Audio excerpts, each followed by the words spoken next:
안녕하세요. 토요 원데이 특강 안동훈 전도사입니다.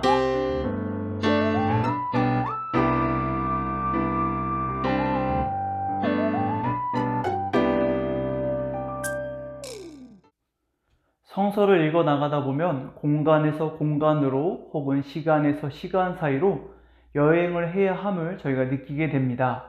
여행을 하기 위해서는 좋은 지도가 필요하듯이 오늘날 성서 시대로 시간 여행을 가기 위해서는 우리에게는 지도가 반드시 필요하지요. 지금 현대에서 성서 시대로의 여행을 위한 지도 역할을 하는 것이 바로 구약에 나타난 절기, 유대 절기들입니다. 유대 절기들은 1년 중 아무 때나 정해서 지키지 않습니다. 성서 시대의 전통과 자연세계 그리고 이스라엘의 역사적 사건들과 같이 근원이 다양한 것들이 밀접한 연관성이 있어요. 그래서 유대 절기들을 이해한다는 것은 절기가 포함된 또 절기 안에 포함된 성서의 수많은 역사와 전통 그리고 문화와 사건들을 이해하는 것과 같습니다. 성서의 시대로 공간과 시간 여행을 하여서 성서를 더욱 풍성하게 알게 되어가는 것이죠. 유대 절기들은 하나님을 믿는 사람들에게 주신 명령입니다. 또 하나님을 믿는 사람들에게는 일어난 일들을 기억하는 방법이기도 하고요. 그래서 유대 절기들을 단순히 이스라엘 사람들이 지키고 또 전통으로 내려왔던 명절로만 간주하는 것은 아쉬운 일입니다. 더 나아가서 유대 절기가 역사적일 뿐만 아니라 예언적이며 또 매우 분명하게 이스라엘의 메시아이신 예수 그리스도를 가르쳐 준다는 관점으로 바라보아야 합니다. 이는 구약과 신약을 분리하기보다는 서로 유기적인 관계성을 가지고 바라보아야 한다는 근거가 되기도 하지요.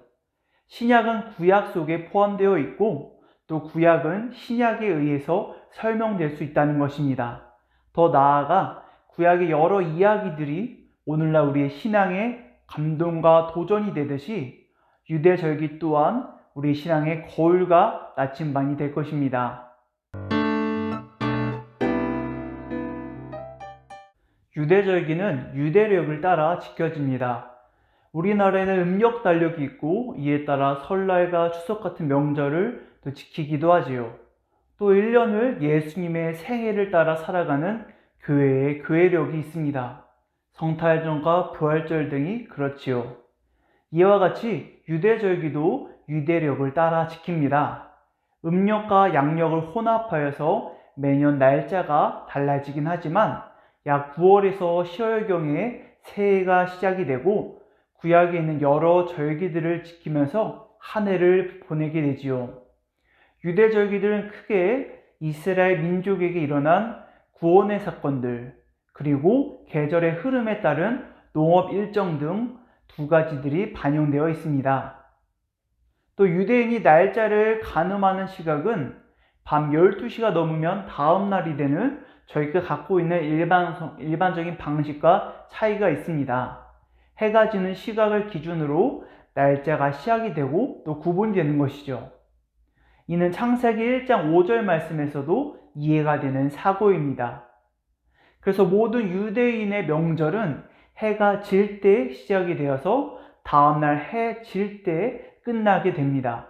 예를 들어서 노동을 하지 않는 안식일은 금요일 해질 때 시작이 되어서 토요일 해질 때 끝이 나고요. 또 이것은 계절에 따라서 해가 지는 시간이 달라지면 그것처럼 달라질 때마다 안식일의 시간도 이와 같이 달라지게 됩니다. 하나님께서 이스라엘에게 언급하고 또 지키라고 말씀하신 절기들 중에는 모든 이스라엘 남자들이 성회로 모여야 하는 3대 절기가 있습니다. 바로 6월절, 77절, 초막절입니다. 이는 모두 이스라엘의 중심 사건인 출애굽 사건을 기억하는 절기들이지요. 이스라엘 백성들이 애굽에서 구원을 받은 출애굽 사건은 이스라엘 역사 가운데 기억되어야 할 강력한 사건입니다. 이 중에 문설주에 어린 양의 피를 바름으로 10번째 재앙인 장자의 죽음을 피한 유월절은 이스라엘 백성을 구원하시는 하나님의 커다란 상징이시지요. 어린 양 고기와 또 무교병과 쓴 나무를 급히 먹으면서 장자의 죽음이 피해 가길 기다렸던 유월절을 하나님께서는 여호와의 절기로 삼아서 영원히 지키라고 명하셨습니다. 이 유월절은 예수 그리스도로 인해서 완성이 되지요. 예수 그리스도께서 십자가에 달리시기 전에 유월절 만찬을 제자들과 함께 하시면서 내 몸과 피를 먹고 마시라고 하셨습니다. 온 인류가 죽음을 피하고 또 진정한 구원을 얻게 하시고자 예수님께서는 유월절 어린 양이 되신 것이죠. 이렇듯 유월절은 이스라엘 사람뿐 아니라 우리 그리스도인들에게도 아주 중요한 사건으로 저희가 기억을 하고 있습니다. 오늘날 이스라엘에서는 유월절이 우리나라의 추석을 연상할 수 있을 만큼 비중 있는 큰 절기고, 또 유대인 가정들은 이 절기를 지키는데 온갖 정성을 다 기울이고 합니다. 유월절이 되면 모든 가족이 한 상에 둘러앉아서 유월절 예식을 가지면서 식사를 하는데요. 이 유월절 예식은 아들이 아버지에게 유월절에 대해서 물어보고 또 아버지가 그 유래를 이야기해 주면서 유월절을 기억하고 지키는 것을 다시 한번 강조하는 것이 이 유월절 예식 중에 중요한 부분입니다.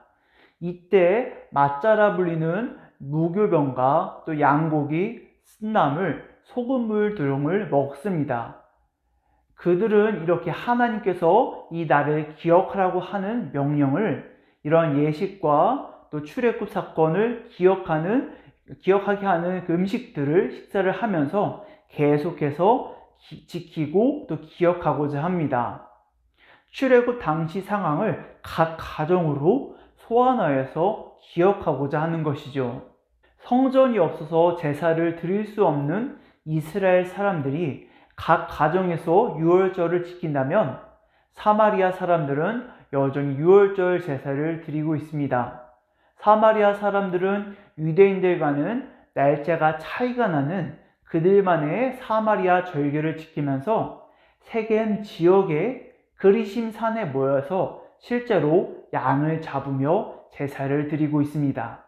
또 제사 후에 다 같이 나눠 먹는 화목제로 드리고 있지요.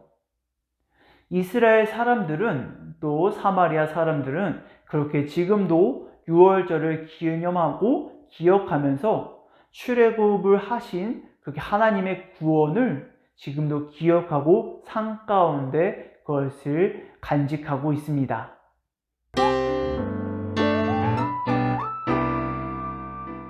무교절은 유월절이 계속되는 것입니다. 유월절을 포함해서 8일 동안 무교절을 지키는데요. 누룩이 없는 상태에서 누룩 없는 빵을 먹으면서 출애굽의 구원을 기억하고 또 거룩한 하나님의 백성됨을 지키려고 하는 절기입니다. 오늘날 이스라엘에서는 유월절 및 무교절을 시작하기 앞서서 온 집안을 청소하여서 집안과 뭔가 모든 것에 어떠한 누룩이든 제거하고자 하고, 또 청소한 누룩은 기드론 골짜기에서 태워서 아예 누룩을 없애려고 합니다. 그리고 이 기간 동안에는 발효된 음식을 먹을 수 없기 때문에 마짜라고 불리는 효모 없는 밀가루, 과자빵, 무교병을 먹으면서 이 무교절을 지냅니다. 그렇게 출애굽 당시 그 급하게 무교병을 먹었던 그 사건을 기억하는 것이죠. 초실절은 유월절 기간에 지켜지는 세 번째 절기입니다. 유월절, 무교절, 초실절인데요. 초실절은 유월절과 무교절 기간 중에 안식일이 지난 다음 날 지켜졌고, 그리고 이 절기는 칠제절이라고 하는 명절의 날짜를 재는 기점이 되기도 했습니다. 이 절기는 처음 것을 드리는 행위를 위한 축제입니다. 그래서 하나님께 감사하면서 모든 첫 소사물을 하나님께 드리는데요. 추수한 곡 속에 첫 이삭 한 단을 하나님께 흔들어 드리고 또 순양을 하나님께 내어 드립니다. 성전이 없어서 제사를 드릴 수 없는 오늘날에는 이 초실절이 거의 제대로 지켜지지는 않지만 다른 국립국제단에 기부를 하는 방법으로 그렇게 하나님께 첫 것을 드린다는 그 마음을 지키면서 절기를 지켜나가는 사람들도 있습니다. 6월절 안식일 다음 날이 초실절이라고 했는데요. 또 6월절 안식일 다음 날은 저희에게는 예수 그리스도가 부활한 날이기도 합니다. 예수 그리스도께서는 6월절 어린 양이 되셔서 십자가에 못 박히셔서 죽으시고 이튿날 부활하심으로 모든 죽은 자 가운데서 잠자는 자들의 첫 열매가 되셨죠. 이 첫 열매를 드리는 초실절의 날에 모든 죽은 자들의 첫 열매가 되신 예수님을 기억하는 시간들이 되면 좋겠습니다. 7.7절은 유대의 3대 절기 중 하나입니다. 첫 번째는 6월절이고요. 두 번째가 바로 7.7절이죠. 6월절 안식일 다음 날 바로 초실절로부터 일주일씩 7주를 지난 다음 날을 말합니다. 그래서 7.7절이라고 하지요. 7일씩 7주가 지나야 되기 때문이에요. 또 50일째 되는 날이기에 또 오순절이라고도 부르기도 합니다. 본래는 밀의 첫 수확물을 드리지만 한국에서의 번역은 밀이 없던 한국 이해가 반영되어서 보리를 추수한다고 하여서 맥추절이라고도 부르고 있습니다.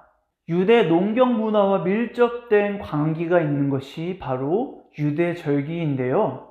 이스라엘 백성들은 1년에 2번 추수를 합니다. 봄 수확기와 가을 수확기로 나눠지는데요. 봄 수확기는 밀과 보리와 같은 곡식을 거두고 또 가을에는 포도, 무화과, 올리브 같은 열매들을 거두어서 하나님께 감사로 또 제사를 드렸습니다. 7.7절은 그 봄 수확기와 관련이 되어 있어요.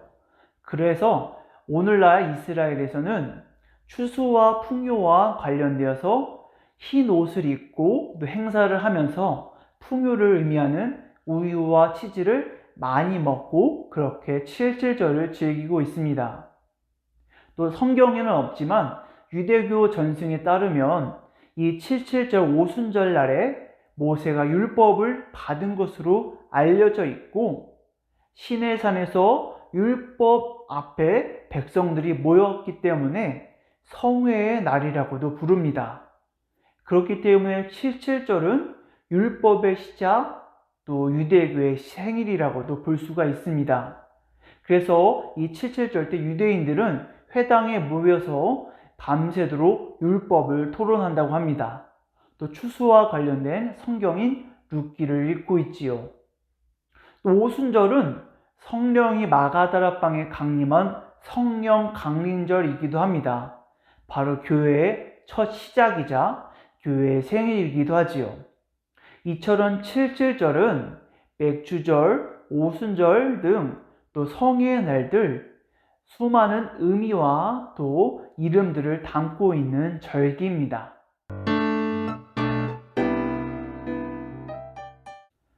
유대인 3대 절기 초막절입니다. 초막절은 이스라엘 백성들이 광야에서 초막을 치며 살았던 것을 기념하는 절기예요. 유대인의 3대 절기는 6월절, 7.7절, 초막절입니다. 출애굽과의 연관성으로 보면 6월절은 하나님께서 출애굽하신 그 사건을 기억하는 것이고 7.7절은 시내산에서 율법을 받은 것을 기억하며 또 초막절은 광야에서 초막치며 살았던 것을 기억합니다. 또 농업과의 연관성을 보자면 6월절은 추수의 시작을 의미합니다. 안식 후 첫날, 첫 열매, 초실절을 드린 것을 저희가 생각할 수 있지요. 또 7.7절은 본격적으로 추수를 하여서 그 봄 수확을 이루는 때입니다. 또 초막절은 모든 추수가 끝나는 그런 가을 추수가 끝나는 절기입니다. 그래서 초막절은 추수하여 곳간에 저장한다라는 의미로 추수하여 저장한다라고 해서 수장절이라고도 불리고 있습니다. 성경과 유대의 전승 속에 초막절을 지키는 규례는 많이 언급이 되어 있는데요. 초막절이 그만큼 중요한 절기 때문에 많은 규례들이 있었던 것 같습니다. 첫 번째는 예루살렘에서 지켰습니다. 3대 절기는 모든 이스라엘 남자들이 예루살렘 하나님의 전 앞에 나와서 지켜야 했습니다. 또 두 번째는 이 초막절의 기간 동안 초막을 짓고 실제 그 초막 안에서 지내게 됩니다. 집 안이 아닌 집 바깥에 초막을 짓고 그 초막 안에서 실제로 사는 것이죠. 세 번째는 성전에서 특별한 제사를 드려야 했습니다. 또 성전에서 물을 붓는 의식을 했기도 했고요. 또 성전을 환하게 비춰야 했습니다. 또 호산나 라바 의식을 지켰습니다. 초막절의 마지막 날인 일곱째 날을 호산나 라바라고 부르는데요. 이것은 많은 구원이라는 의미를 담고 있습니다. 이날이 바로 초막절의 최절정입니다. 바로 이때 지켜지는 것은 은나팔을 7번씩 3번을 불고 제단 주위를 7번을 돕니다. 그리고 제단 주위를 돌 때 4종류의 식물을 흔들면서 또 돌고요. 또 마지막으로 호산나를 외치면서 제단을 돕니다. 바로 시편 118편 25절 말씀인데요. 여호와여 구원하니 이제 구원하소서 라고 이렇게 호산나를 외치면서 제단을 돕니다. 초막절이 끝나고 8일째 되는 날에는 쉐미니 아ጼ렛을 지킵니다. 바로 초막절로 하루 더 예루살렘에 남아서 지키는 절기로 이때는 안식일과 같이 아무 일도 하지 않는 성회로 지키지요. 오늘날도 초막절을 지키고 있습니다. 오늘날 이스라엘에서 초막절을 지킬 때에는 첫 번째는 초막을 지어서 거기서 지내게 됩니다. 또 두 번째는 4가지 식물을 준비해서 들고요. 또 세 번째는 회당에서 예배를 합니다. 또 이때 이 세상의 일시적인 것과 나그네의 삶을 이야기하는 전도서를 읽게 됩니다. 이스라엘 백성들이 출애굽을 할 때 초막에서 지내는 것이 잠깐 거주하는 그런 것을 기억하면서 인생의 그런 일시적인 것들을 이야기하면서 하는 전도서를 읽습니다. 또 네 번째는 우시피진을 초대하는데요. 이 우시피진은 나그네의 삶을 산 상징적이고 명예로운 손님 7명을 하루에 1명씩 초막으로 초대해서 지낸다는 것입니다. 7명의 손님은 바로 아브라함과 이삭과 야곱, 요셉, 모세, 아론, 다윗입니다. 초막절이 가지고 있는 중요한 의미는 많이 있는데요. 그 첫 번째는 최후의 심판 다음에 오는 하나님 나라, 또 메시아의 임재를 상징적으로 의미합니다. 초막은 잠시 머무는 곳이고 또 위에 들어갈 가나안 땅을 바라고 있지요. 그렇듯 이스라엘은 곧 오실 메시아 또 하나님 나라의 임재를 상징적으로 기다리고 있고 그 초막절이 그렇게 구원을 또 하나님 나라를 상징하게 됩니다. 또 두 번째는 초막절은 마지막 추수이고 또 추수의 끝을 담고 있지요. 또 세 번째는 건기가 끝나고 우기가 시작됨을 의미합니다. 이스라엘의 기후는 저희 나라와 다른데요. 거기는 여름에 비가 안 오고 겨울에 비가 옵니다. 그래서 가을이 되고 겨울이 된다는 것은 건기가 끝나고 우기가 시작이 되어 간다는 것을 의미를 하지요. 그래서 예수 그리스도께서 영원한 생수가 되는 것, 또 그 배에서 생수의 강이 흘러나오리라고 말씀하신 그 초막절 마지막 날에 말씀하신 것은 이것을 염두하고 말씀하셨을 것입니다. 또 네 번째는 예수 그리스도께서 예루살렘에 입성하실 때 종려나뭇가지를 흔들면서 호산나 호산나 사람들이 외친 것은 이 초막절에서 갖는 메시아와 그 구원의 의미, 또 그 이미지를 가져다 쓴 것이지요. 또 실제로 종려나무까지는 초막 설 때 흔드는 4가지의 식물 중 하나이기도 하고요. 이렇게 초막절은 많은 의미를 담겨 있고, 이 초막절에서 예수 그리스도의 구원자 되심, 또 메시아 되시는 것을 저희가 많이 살펴볼 수 있습니다. 이 초막절을 통해서 더욱더 예수님의 의미를 저희가 살펴볼 수 있는 것이죠. 불임절은 에스더서에서부터 유래가 됩니다. 불임절은 유대인들에게 아주 기쁜 페스티벌, 축제의 절기이고 또 가난한 이웃을 돕는 절기입니다. 하만으로부터 유대 민족이 멸족당할 뻔한 위험을 받은 것을 극복한 것을 기뻐하는 날이지요. 이때 하만이 제비 뽑아서 유대 민족을 죽이려고 한 데서 이 불임이라는 말이 연유가 되었습니다. 또 에스더가 민족과 종족을 말하지 않은 데서 가장 파티가 시작이 되었습니다. 원래는 모르드게와 에스더로 많이 분장했다고 하는데, 요즘에는 그 모르드게와 에스더뿐만 아니라 자유롭게 다양한 캐릭터로 분장하는 그런 오늘날의 페스티벌과 같은 절기가 되었습니다. 또 불임절은 이스라엘 어린아이에서부터 노인에게 이르기까지 정말 모든 사람들이 함께 즐기는 기쁜 또 축제인데요. 정통 랍비들도 이날만큼은 고주망태가 되도록 술 취하는 것이 허락되었을 정도라고 합니다. 불임절에는 이스라엘 민족을 멸하려 했던 하만을 야유하고 깔보는 그런 문화가 있는데요.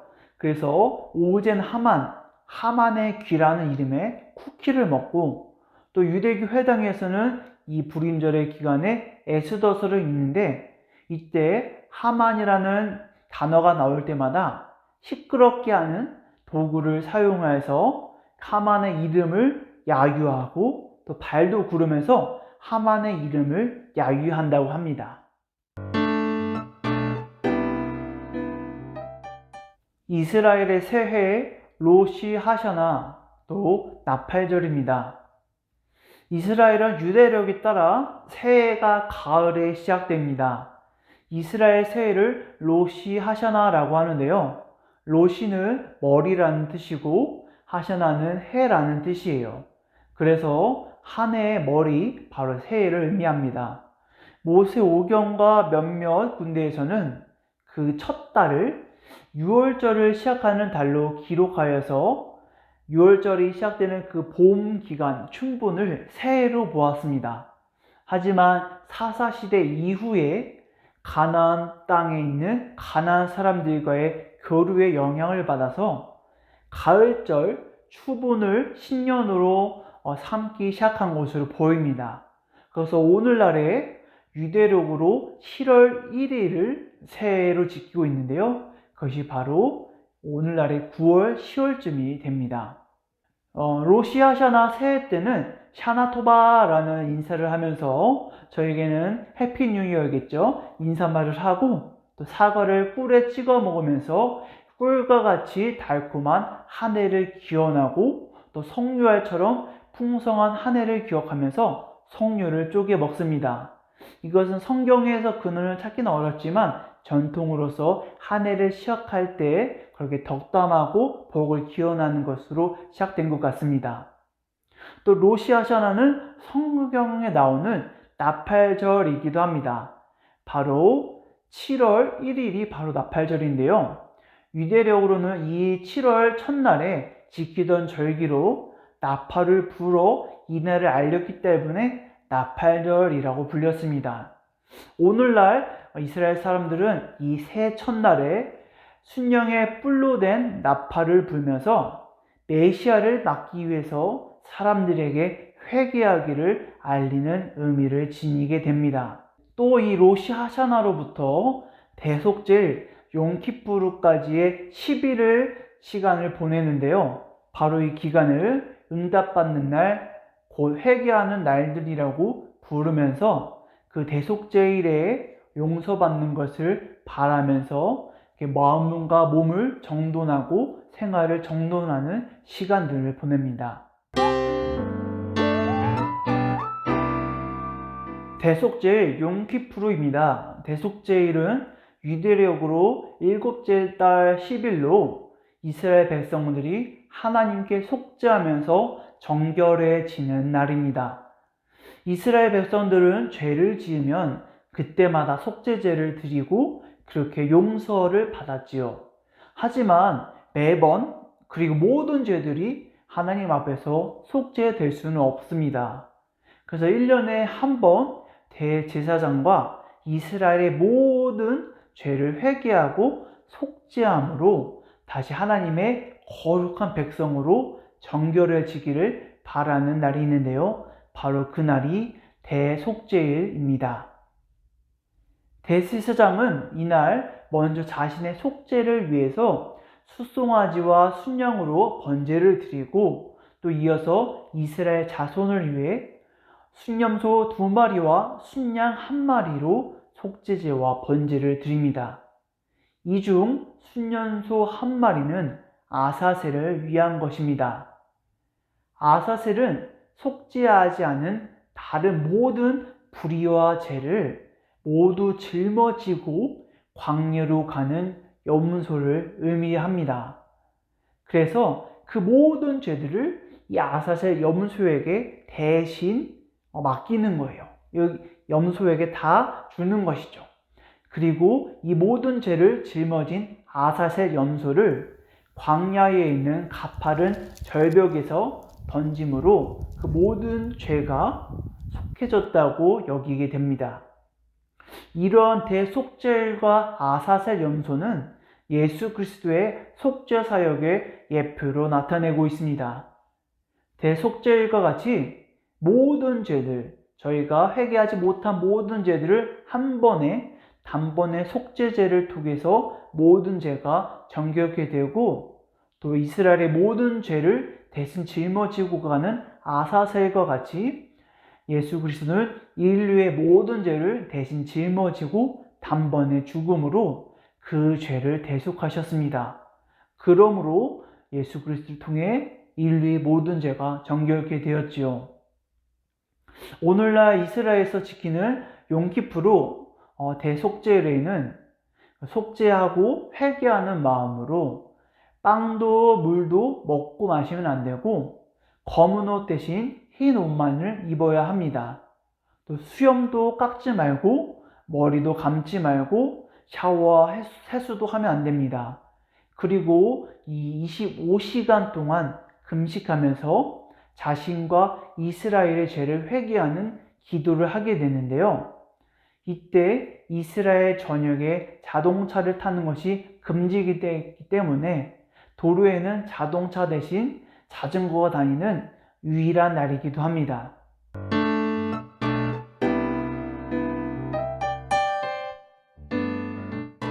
유대 절기들을 살펴보았습니다. 이외에도 하누카, 또 성전 8개일, 안식일 등 여러 유대 절기들이 또 많이 있습니다만 오늘 다 전해드리지는 못할 것 같네요.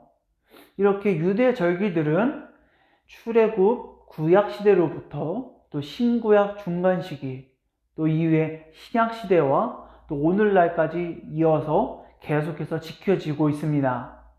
유대 절기들의 가장 중점은 바로 이스라엘 백성에게 베푸신 하나님의 구원을 기억하는 것이에요. 하나님은 잊지 말고 지금도 절기를 지켜서 삶과 행동 가운데 하나님의 구원을 각인시키는 것이죠. 유대 절기들을 알아가면서 성서의 배경과 또 문화, 또 모습들에 대해서 더욱더 친근해지시면 좋겠습니다. 그리고 오늘날 여전히 우리의 신앙 가운데 살아 역사하시는 하나님을 기억하고 하나님의 백성으로 살아내시길 소망합니다.